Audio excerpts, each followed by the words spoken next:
أعوذ بالله من الشيطان الرجيم من همزه ونفخه ونفسه بسم الله الرحمن الرحيم السلام عليكم ورحمة الله وبركاته. For this talk today, what I've done is I've selected some terms at random. I have a long list of that with me.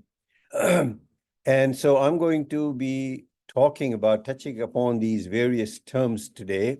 Ahdallahi, Salam, Adn, Samawat, Arsh, Kursiyo, Zina, Kawaib, Atraba, Furushan.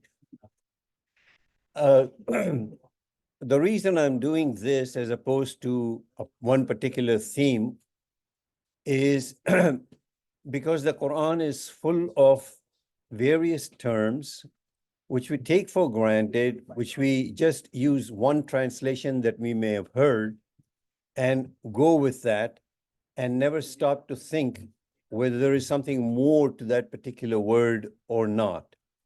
And we, of course, say that each ayat, each surah, each ayat, each term of Quran is precious and important, but we never stop to think to do that precisely. In other words, to say, take a look at a word, a term, a phrase to see what is in it more than just one simple translation.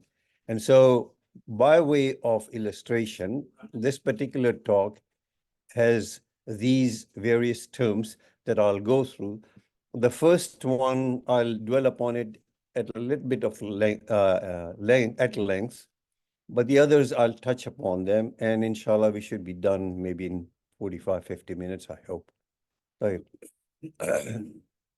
So as I always say, and this again, I just mentioned about these terms and reflect upon it. And indeed, without that, it just does not happen. We have to stop and then say to ourselves, what is the reflection of the day for me today? Because rhetorically, Allah subhanahu wa ta'ala many a times talks about, will you not then try to understand this book? And the young men today after Jamaat mentioned, that there are people who haven't looked at this book in a while. They don't know where it is in their home, which is the height of tragedy if you're a believing Muslim. So beginning with this Ahdallahi, which is generally translated as Allah's covenant, and I have gone with Muhammad Asad's translation, bond with Allah, man's bond with Allah. The term Ahdallahi has been translated generally as Allah's covenant. However, Muhammad Asad, preferably renders it as bond with Allah. So in Surah Baqarah, ayat 26, part of it, and Surah ayat 27, no one does Allah cause thereby to go astray except the iniquitous, that is fasiqun, who break their bond with Allah after it has been established, mithaqihi, in their nature. So this bond with Allah has been established in their nature, and then man goes and breaks this bond. He goes astray. And so no one does Allah cause thereby to go astray except the iniquitous who break their bond with Allah after it has been established in their nature and cut asunder what Allah has bidden to be joined and spread corruption on earth. These it is that shall be the losers. So you break your bond with Allah that is embedded in your own nature. We'll talk about it a bit. And you cut asunder what Allah has bidden to be joined. In other words, He has bid you to join some ties with your friends, with your family, with your spouse, with your children, with community at large, and you go and cut those one by one because you have not paid attention to this embedded bond within you, which has been put into you by Allah subhanahu wa ta'ala. This bond with Allah is man's moral obligation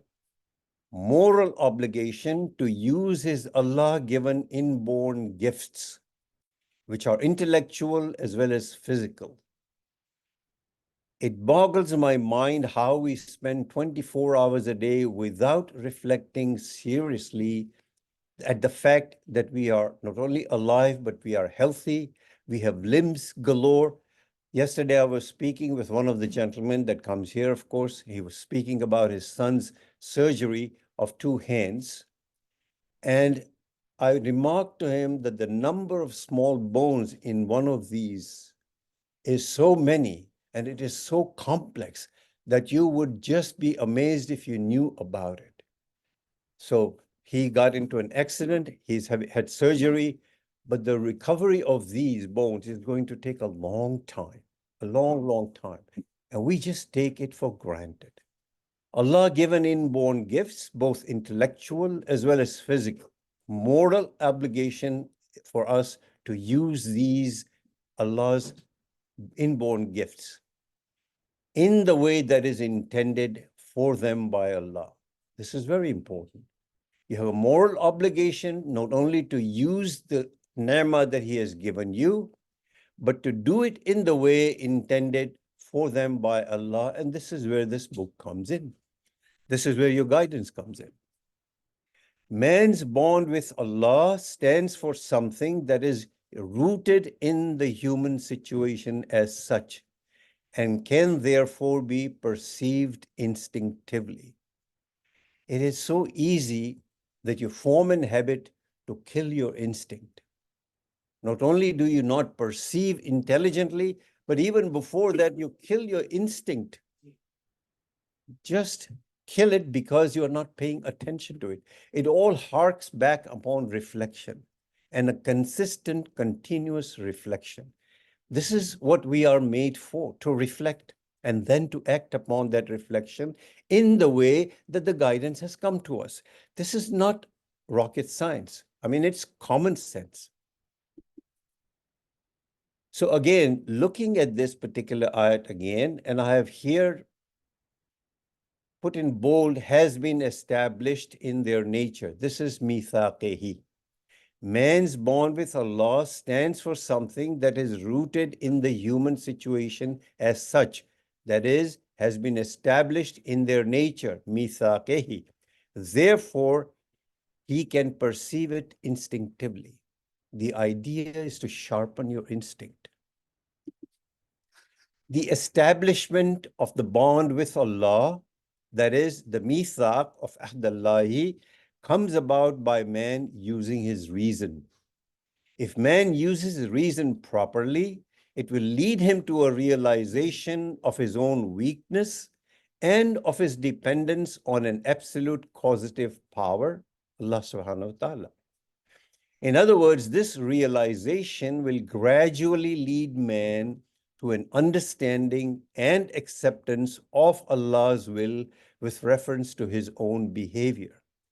As you get to know your own behavior, you will come to realize the sense of dependence that is upon Allah Ta'ala's will, how it reigns supreme, but all of it harks back again upon recognizing what you have and recognizes who it is coming from, and recognizes what the guidance tells you, how to move on both with your instincts and with your reasoning capabilities. The term ahdallahi also appears in ayat 152 of Surah 6, the last sentence, and always observe your bond with Allah. This He has enjoined upon you so that you may keep it in mind. And in Surah Ra'd 19, ayat 19 partially, then 20 and 21 partially, only they who are endowed with insight, they who are true to their bond with Allah and never break their covenant, and who keep together what Allah has bidden to be joined. These ayat, together with the Surah Baqarah ayat 26, 27 that I referred to earlier, suggest then the following. And I'll repeat these. Man's bond with Allah is rooted in the human situation as such. And because it is so rooted, it can be perceived instinctively as well as through man's own perceptive experience. And as the Quran also suggests, man's bond with Allah is that innate relationship with Him that makes Allah come closer to man than his jugular vein, as we all know, ayat 16 of Surah 50.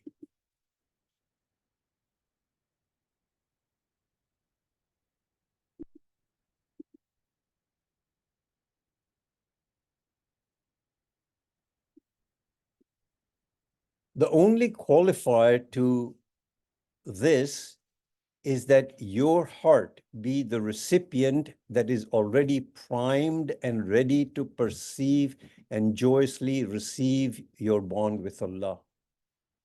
In other words, there is a place for reason, but equally there is place for your heart, your emotional side, your spiritual side, call it what it may. That has to be ready. You have to have an ongoing conversation with Allah subhanahu wa ta'ala and be ready to receive. Your heart should be ready to receive, that is primed and ready to perceive and then joyously receive this bond with Allah, this Allah's covenant with Him, this Ahd Allahi. We go through this Ahd Allahi so many times, and we do not realize that is already in us. And this is your moral obligation. You take it with you. You perceive it instinctively. Let that instinct grow stronger. And then you try to reason it out, reflect upon it. And that then leads to, this bond then leads to ultimately your relationships, your bonds with people around you. So man is truly fortunate if he lets his heart be receptive to this innate relationship and thereby become conscious of his bond with Allah and Allah's very proximity to him. As alluded elsewhere in the Quran, they who are consciously aware of His ever-present closeness to them, they thereby never abrogate, negate, or deny their innate inborn relationship with Him, and so never break their bond with Allah. If, however, man breaks this bond with Allah after it has been established in his nature, the Quran is the following to say. This is one of the most beautiful segment in the Quran, in Surah Rad. Not only this particular ayat 25, but in around and particularly in the beginning of this surah. So you may want to go and take a look at that. But specifically, I'm saying that man breaks this bond with Allah after it has been established, mithaq, in his nature. The Quran is the following to say. But as for those who break their bond with Allah after it has been established in their nature and thereby cut asunder what Allah has bidden to be joined and spread corruption on earth, their due is lanat, lanato, rejection by Allah. What is lanat Allah? Exclusion from Allah's rahmah. And theirs is a most evil fate in the life to come. Imagine the lanat of Allah. This is how important this bond is. Finally, let us recall the following that was stated at the onset of this talk. The bond with Allah is man's moral obligation to use his Allah-given inborn gifts, intellectual as well as physical, in the way intended for them by Allah. And let us tie this to 1325 we just looked at, which was, but as for those who break their bond with Allah, after it has been established in their nature, they thereby cut asunder what Allah has bidden to be joined. So if we violate our moral obligation to use Allah-given inborn gifts in the way intended by Allah, and we cut off what Allah has bidden to be joined, it stands to reason that we deserve what the Quran calls lanat Allah. And what is it that He has bidden us to keep joined? It refers to all ties arising from human relationships. For example, the bonds of family, mutual rights of friends and neighbors, responsibility towards the needy, as well as the spiritual and practical bonds which ought to exist between humankind. in its widest sense, what Allah has bidden to be joined applies to the spiritual obligation on the part of man to remain conscious of the unity of purpose that underlies all of Allah's creation, and hence man's moral duty to treat all living beings with love and compassion. And it all begins with our cognition and acceptance of our inborn bond with Allah, Ahdullah. One term. If you reflect, it leads to all this. Nothing is outside of the Quran spirit in what I've just said.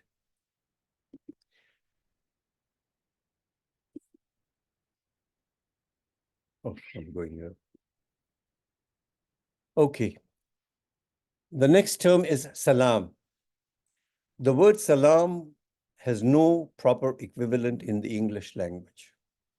Depending on the various contexts in which it appears in the Quran, salam may denote inner peace, ethical soundness, security from evil of any kind, both physical and spiritual, and the achievement of salvation. So I've pointed out here 1, 2, 3, 4, at least 4 or 5 possible meanings of the word salam. And now look how we casually take the word. As an aside, it is important here to distinguish between the concept of salvation between that held in Christianity and in Islam. The Christian concept of salvation presupposes the existence of an a priori state of sinfulness, which is justified in Christianity by the doctrine of the original sin. This, however, is not justified in Islam, since Islam does not subscribe to this particular doctrine of original sin. Since the term salvation does not adequately convey the full meaning of salam, certainly not for all the occasions where it appears in the Quran, Muhammad Asad, as a result, renders the term salam with different shades of meaning, as illustrated in the next several exhibits. He translates salam in Surah 6, Ayat 54 as peace. It occurs as such in the Quran several times and has become the standard form of Muslim greeting. In this, it has a spiritual connotation. It comprises the concepts of ethical soundness, security from all that is evil, and therefore freedom from all moral conflict and disquiet. In Surah 97, Ayat 5, while literally salamun it is salvation, Asad renders the term as it makes secure. That is, the salam makes the believer secure from all spiritual evil. Ibn Kathir's comments on the term salamun in this, of course, qadr, as follows. Salamun evidently implies that a conscious realization of the sanctity of this night of destiny, Laylatul Qadr, acts as a shield against unworthy thoughts and inclinations. Muhammad Asad renders salam in Surah 19, Ayat 62 as inner soundness, wholesomeness, and peace. In his commentary, he also adds the attributes of freedom from faults and evils of any kind and inner contentment for this term. In Surah 29, Ayat 69, the term is rendered by him as a source of inner peace, with an explication in his commentary that renders the term as a source of spiritual strength and inner peace. He renders the term salam in Surah 36:58 as peace and fulfillment, as the nearest approach to the concept of salam in the context of the preceding verses 55, 56, and 57. Finally, in Surah 5, Ayat 16, he finds appropriate and so allows for the rendition of salam as salvation. The brief discourse here, by way of referring to 7 occasions of the term salam in the Quran, is meant to illustrate the richness of this Quranic term, as is true of many Quranic terms. A recourse to a single simplistic translation of this term impoverishes the substance and depth that the Arabic word in various Quranic contexts contains. The term salam in particular is an apt example since Muslims use it as a salutation in their daily lives. Salutation to a fellow Muslim would find that much more sincerity if Muslims were to internalize the true richness of their salutations. Very simple, not a rocket science. Reflect upon what the word says in various contexts in the Quran, internalize all those various meanings, and then say Assalamu alaikum.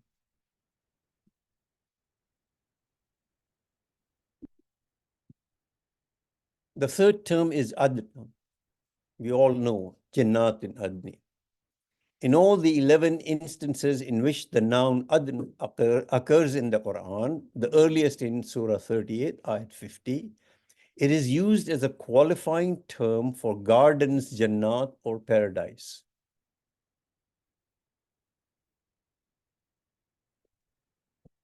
This noun adn is derived from the verb adana, which primarily denotes he remained, past tense verb. We went through that in some lectures. He remained somewhere, or he kept to something. That is permanently. He remained somewhere permanently, or he kept to something permanently. In biblical Hebrew, the closely related noun Eden, we all know of that word Eden, has also the additional connotation of delight, pleasure, or bliss. Hence, the combination of the two concepts is aptly rendered for Adn by Muhammad Asad as perpetual bliss. As in many other places in the Quran, this bliss here is allegorized and thereby brought closer to man's imagination by means of descriptions recalling earthly joys. Meanwhile, many translators have taken the easy route of translating Jannat Adnin as Garden of Eden, wherein the idea of both bliss as well as the permanence gets completely lost. Asad's perpetual bliss captures well the notion of Adn. Jannatin Adni, perpetual bliss, gardens of perpetual bliss, perpetual on and on and on, and bliss. We should not call it Garden of Eden. That doesn't connote the perpetuality of that particular Jannat we are talking about and the bliss that we intend to get out of it. A very simple example, but it illustrates well the loss that we incur when we don't reflect upon these terms. Samawat. As-sama, broadly rendered sky, heaven, is space or realm above or anything that is spread like a canopy above any other thing. If you were to go and look at, you'd find those are the definitions. Thus, visible skies which stretch like a canopy above the earth and form its canopy are called sama. In a wider sense, a sama connotes a cosmic system.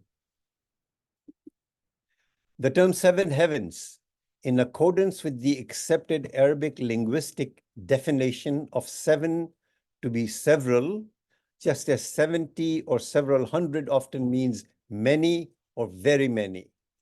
This, taken together with the accepted linguistic definition that every sama is a sama with regard to what is below it. This may explain the 7 heavens as denoting the multiplicity of cosmic systems.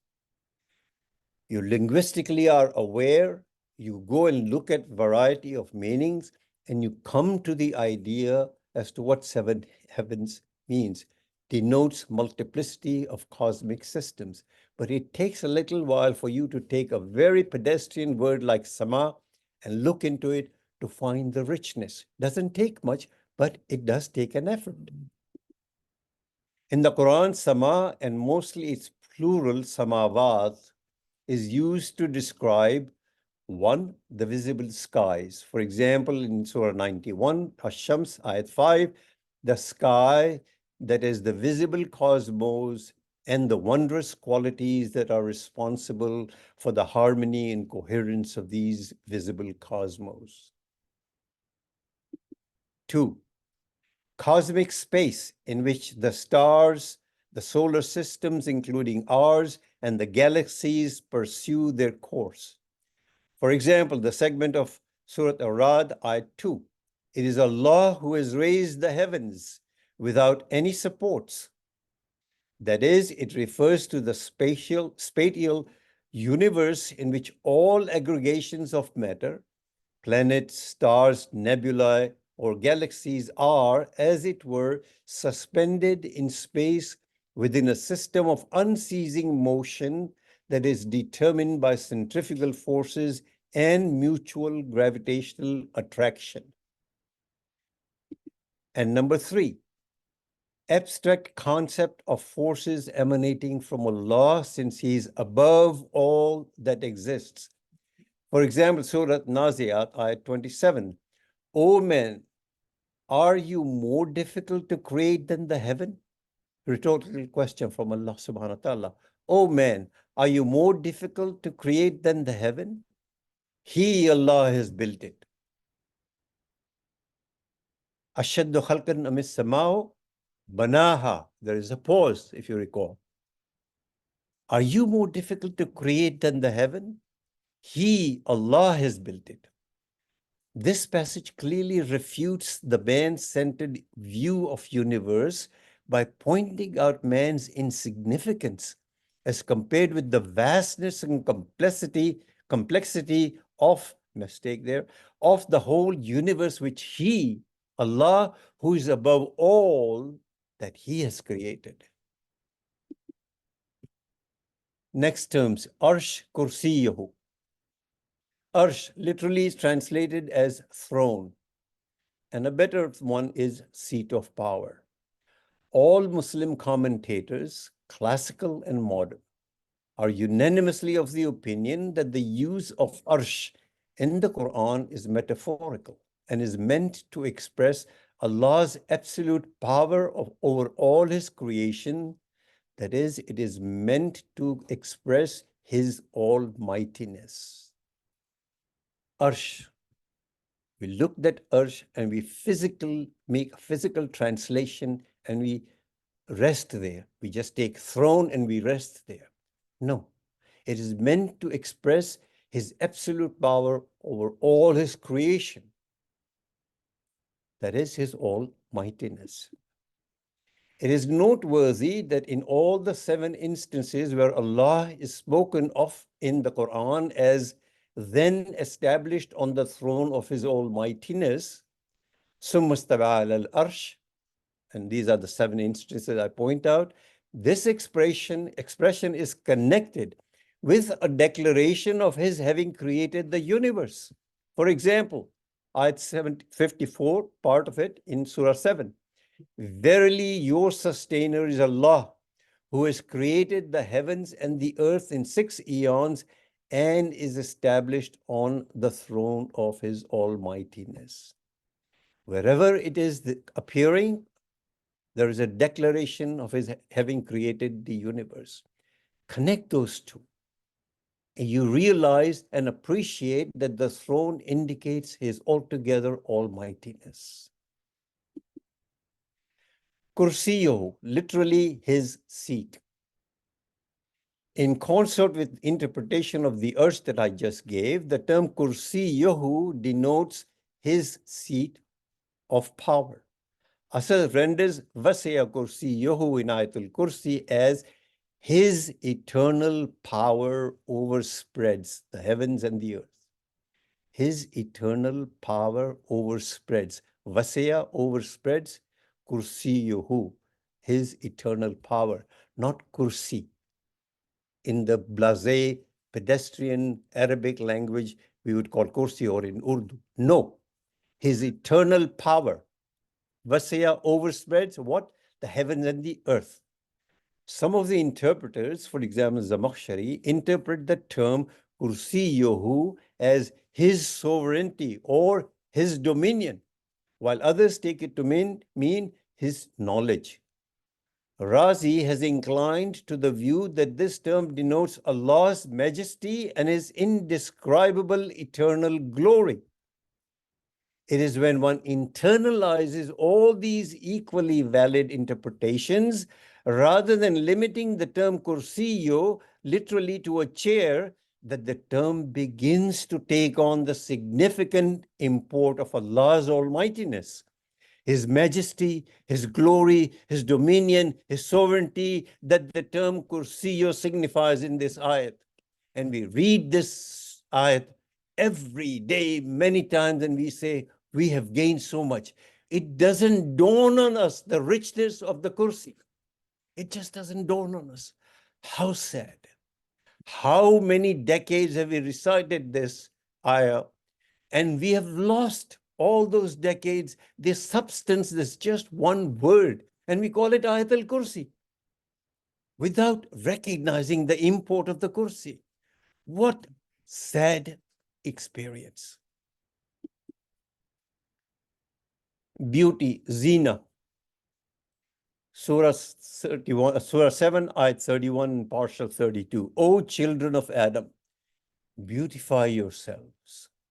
Khudu zinatakum. For every act of worship, and eat and drink freely, but do not waste. Verily, Allah does not love the wasteful. Say, who is there to forbid the beauty which Allah has brought forth for his creatures, and the good things from among the means of sustenance? In commanding say to ask the rhetorical question, who is there to forbid zina, which Allah has brought forth for his creatures, and the good things from among the means of sustenance? Allah is commanding man to acknowledge, appreciate, and celebrate the beauty he has brought forth for his creation. The word zina, we have taken it in some other means, as if it's just a simple decoration.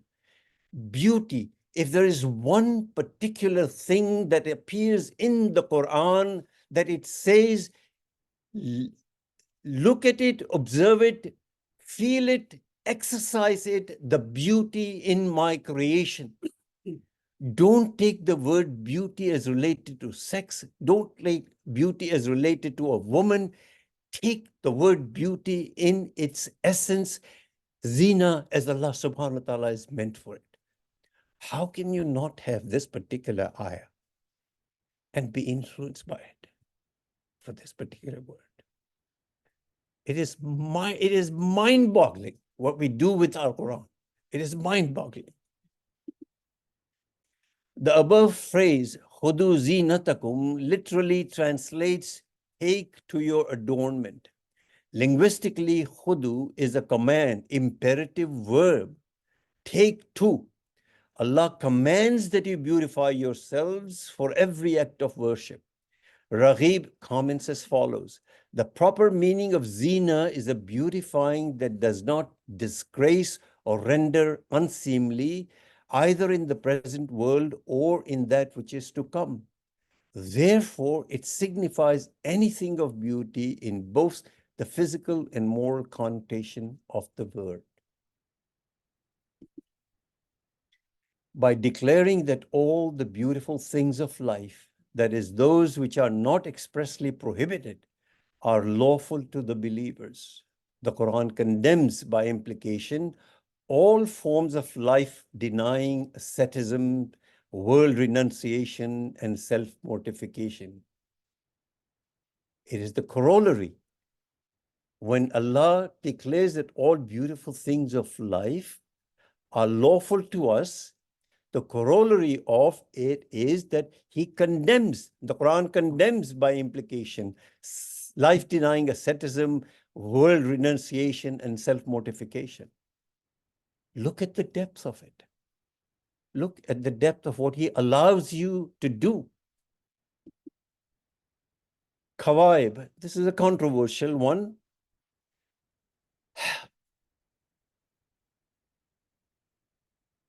This appears, of course, in Surah Naba, ayat 33.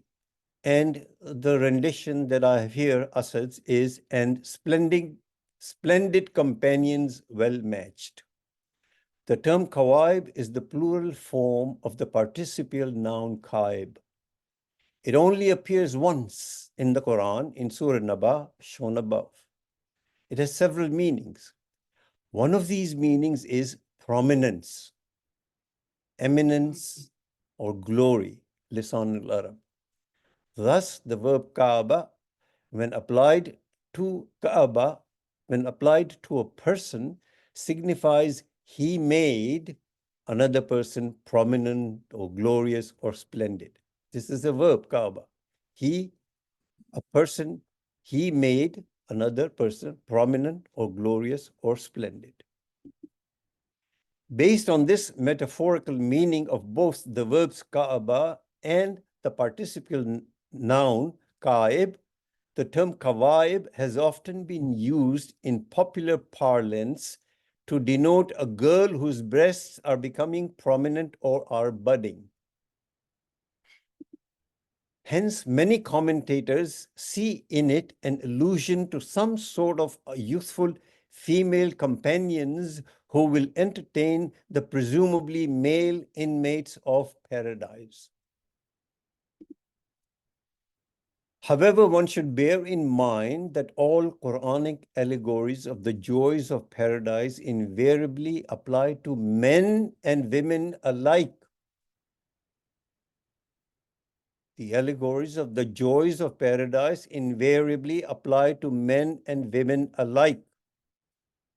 Therefore, this interpretation of Kawaib overlooks the purely derivative origin of the popular usage, which is based on the metaphorical connotation of prominence inherent in participial noun kaib, and substitutes prominence for this obvious metaphorism, the literal meaning of something that is physically prominent, in this case, budding bosom. The meaning is, underlying meaning is prominent. They take the physical prominence, bosom, the budding bosom, and put that in the translation. And this, per Muhammad Asab, is utterly unjustified. The injustification just mentioned becomes apparent if one keeps in mind that the Quranic descriptions of the blessings of paradise are always allegorical.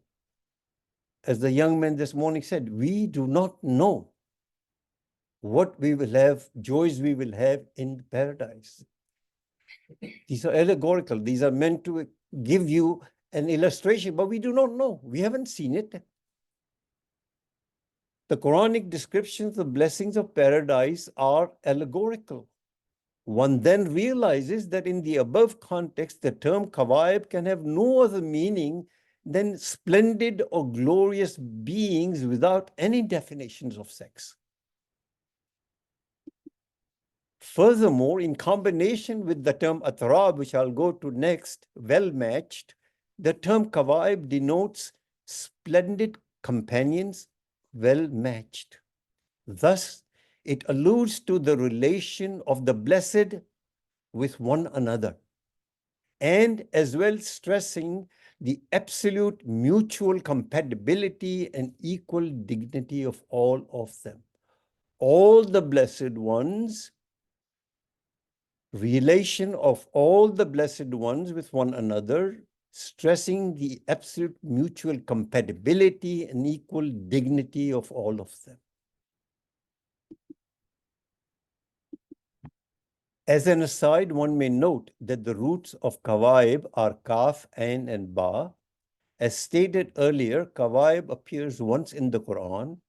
There are three other instances of words whose roots are kaf, ain, and ba. Twice azal, ka'batu, the proper noun, kaaba. And once kabain, dual of noun kab, ankle bones also used to mean heels. So I just wanted it for completeness sake that 3 times it appears, twice as kaaba, as the kaaba proper noun, we know it, and one for heels or ankle bones. Atraba in Surah 38, Sad, ayat 52, having beside them, well, this is Asad's translation of Atraba, well-matched mates of modest gaze. In Surah Al-Waqiyah 37, full of love, well-matched. And finally, of course, in Surah An-Naba 33, and splendid companions, well-matched. The term atrab is a plural of noun tirb. It is rendered in these 3 verses, no doubt primarily denotes persons of equal age, a meaning adopted by most of the commentators.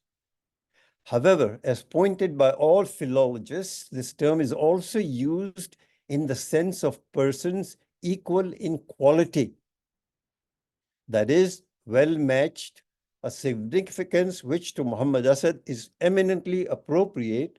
For example, in Surah Waqia, ayat 37, Uruban Ataraba, full of love, well-matched, in as much as it is meant to stress the equal excellence of all who have attained to righteousness, whether they be men or women, or alternatively, equal attraction toward one another, and thus a mutual fulfillment of their spiritual and emotional needs, or both of the above meanings. Atraba, well-matched, both age as well as quality. Excellence, equal excellence. If you look at it, and if you give the benefit of the doubt to this Quran, you will realize that it is talking about men and women alike. It is very much talking about gender equivalence, equal excellence, equal quality, equal attraction, mutual fulfillment. We have sexualized it to the preference for male in this Kawaib Atraba. Now, this particular exhibit I'm a bit disturbed, and I'm going to put it out for you because it's out there. These are various translations of Wakawaiba Atraba, Sahih International, and full breasted of equal age, pictorial, and voluptuous women of equal age. Yousuf Ali and voluptuous women of equal age. Muhammad Sarwar, maidens with pearl-shaped breasts who are of equal age. Muhammad Sarwar, Shakir and voluptuous women of equal age. Mohsin Khan and young, full-breasted maidens of equal age. Abari and maidens with swelling breasts of equal age. N.J. Dawood and high-bosomed maidens for companions. What do you get out of it? You get sexuality out of it of the worst kind. From the point of adab and the respectfulness that is due this divine writ, this Quran, I find these translations unnecessarily inappropriate. No incremental value attaches to these translations by bringing out inflexible fashion in which these translators have chosen to render these ayat. What additional value do you get by using those words? Here are the alternate translations that successfully convey the spirit of this ayat without resorting to the explicitness demonstrated above. Muhammad M.A.S. Abdul Halim, the most prominent Quran translation that is out there today, that is most suitable for the young people, and maidens of matching age. Alan Jones, one of the most renowned scholar, a Christian, written this translation, and maidens as companions. Ahmed Ali and maidens of the same age. What is wrong with Wakawaiba Atraba, put in as that if you wish to call it maidens? The message gets through.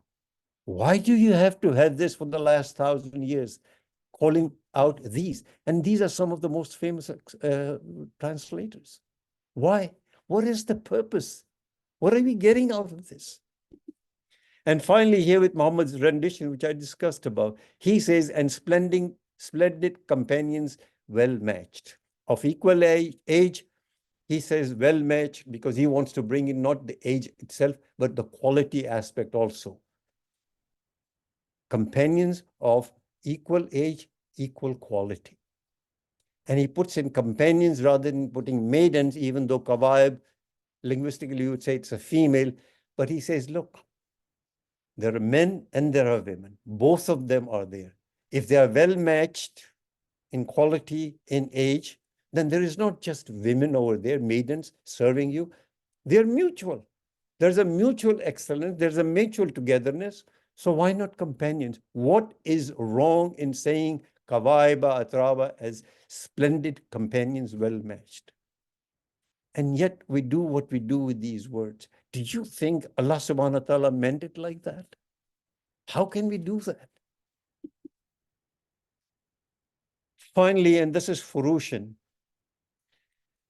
Surah 56, Ayat 34, and with them will be, this is Asad's translation, and with them will be their spouses, Furushan, raised high, blessed. Muhammad Asad's rendering spouses for Furushan in Ayat 34 here, which also, by the way, has a meaning of carpets, is regarded as fully justified by some of the most outstanding commentators, Baghawi, Zamakhshari, Razi, Badawi, etc. And why have they agreed with that? For two reasons.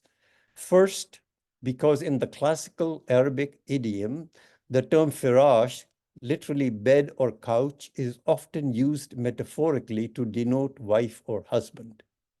You know, it's a nice way of telling wife or husband by using this word. It is used. You can see these particular references, and you will see that that is there in the Arabic idiom. And secondly, because of the statement that appears in the next verse, verse 35, that Allah shall have brought them into being in a life renewed. Brought them. So here we are talking about two people, people. And so Furushin, while carpets, yes, it's good meaning, but here the word, you bring it as spouse, is very apt when you read both 34 and 35 together. Thus, for 56, 34, 35, when viewed together, the term spouses correctly renders Furushin rather than the term carpets. As an aside, one may note that in Ar-Rahman, Ayat 54, as an illustration, indeed Furushin is rendered carpets on which the blessed are to recline. Razi points out in his comments on this ayat that here Furushin carpets, as well as Araik couches in Al-Kaf, ayat 31, are both obviously symbols of inner fulfillment, utter restfulness, and peace of mind. So even when Furushin and Araik are translated as carpets and couches, one should realize what the context of those words are, of that particular word is in that particular ayat. And these scholars are saying that they obviously are symbols of inner fulfillment, utter restfulness, and peace of mind. The idea, again, is not to take the word and its physical meaning as we see it here. In this case, for example, carpets and Araik couches, and just rest there. What is Allah Ta'ala telling us by bringing out the carpets and couches and istabrak? What is he saying in essence? He's saying these spiritual things: inner fulfillment, restfulness, peace of mind. Are we wanting to have couches and carpets over there, or is this what we want? We need to step aside, take away what the physicality of these words is, and go beyond it to realize the richness of this Quran. If we don't, we have lost the essence of all this is. اللهم صل وسلم وبارك على سيدنا محمد وعلى آله وصحبه. اللهم اهدنا فيمن هديت وعافنا فيمن عافيت وتولنا فيمن توليت وبارك اللهم لنا فيما أعطيت وقنا واصرف عنا شر ما قضيت فإنك يا ربنا تقضي بالحق ولا يقضى عليك. اللهم ادخلنا برحمتك في عبادك الصالحين. اللهم اخرجنا من ظلمات الجهل والوهم إلى نور العلم. اللهم علمنا ما ينفعنا وانفعنا بما علمتنا وزدنا علما.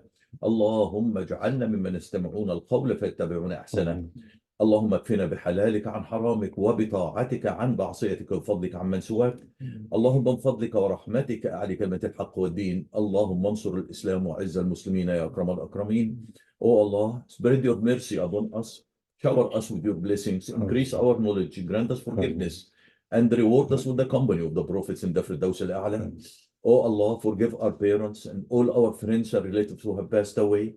Oh Allah, make their graves garden from heaven and grant them the Firdaus al-A'la. Oh Allah, we have many of our friends and relatives who are sick. Oh Allah, we have our son Ma'raj and our daughter Aisha Wani and many others who are sick. Oh Allah, grant them all full and speedy recovery. Oh Allah, we know that there is no cures but yours. Oh Allah, grant them a cure that leaves no ailment or injury. Oh Allah, guide our children, protect them and make them righteous. Oh Allah, we have many of our brethren in Palestine who are facing barbaric enemy, unjust world and complacent Muslim nations. Oh Allah, grant them victory, heal their trauma, protect their helpless and fulfill their need. Oh Allah, remove their suffering and grant them peace and prosperity. Oh Allah, we ask you with every name you have elected for yourself, that none of us leave this gathering, but his pains have been relieved, his worries have been removed, his debts have been paid, his weaknesses have been concealed, his sins have been forgiven, and his needs have been fulfilled. Subhanallah wa bihamdih, عدد خلقه ورضا نفسه وزنة عرشه ومداد كلماته. Subhanallah wa bihamdih, عدد خلقه ورضا نفسه وزنة عرشه ومداد كلماته. Subhanallah wa bihamdih, عدد خلقه ورضا نفسه وزنة عرشه ومداد كلماته. والعصر إن الإنسان لفي خسر إلا الذين آمنوا وعملوا الصالحات وتواصوا بالحق وتواصوا بالصبر. وآخر دعوانا أن الحمد لله رب العالمين والصلاة والسلام على خير المرسلين. اللهم صل وسلم وبارك على سيدنا محمد وعلى آله وصحبه.